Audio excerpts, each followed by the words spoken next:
राजनीति संन्यास नहीं पारती सोनिया गांधी दिल्ली एमती संकेत सूचना अनुसार सक्रिय राजनीति संन्यास नहीं पारती सोनिया गांधी रायपुर में चली कांग्रेस प्लानेरी सेशन रे से ए संपर्क संकेत देइछन्ती। आज से निज भाषण में राहुल गांधी को भारत जोड़ा यात्रा को प्रशंसा कर कहिसन्ती भारत जोड़ा यात्रा दल पई एक माइल खुंट एहा तांको बहुत आत्मसंतोष देइछि।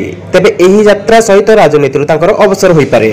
सोनिया आहुरी कहिसन्ती जे भारत जोड़ा यात्रा प्रमाणित कर देशवासी समानता सद्भाव और सहिष्णुता चाहन्ती। एहा द्वारा पार्टी सहित लोकक संपर्क रक्षा होई परिछि। एहा दर्शाइछि जे लोकक पछरे कांग्रेस सबले छिडा होइछि एवं सेमानक पई लढाई करबाकू दल प्रस्तुत। जदिओ राजनीति अवसर नेबार संकेत सोनिया गांधी देइछन्ती हेले आसंता 2024 निर्वाचन लढिबे कि नै से संपर्क रे से किछि स्पष्ट करि नाहंती। एमिति मध्ये चर्चा होइछि जे हुएत सोनिया गांधी निज पारंपरिक रायबरेली आसन को झियो प्रियंका गांधी को छाडी पारंती। सूचना थाउ कि दल एक प्रकार दुर्बल थिबा अवस्था रे 1998 रे कांग्रेस रो सभापति होइथिले सोनिया गांधी। तांकरी नेतृत्व रे दल निर्वाचन लढी 2004 और 2009 रे सरकार गठन करिथिला, किंतु 2014 और 2019 रे दलर शोचनीय पराजय होइथिला। बहु वाद विवाद पर गत अक्टोबर रे निर्वाचन जरिया गांधी परिवार विश्वस्त मल्लिकार्जुन खड़गे कांग्रेस सभापति होइथिले।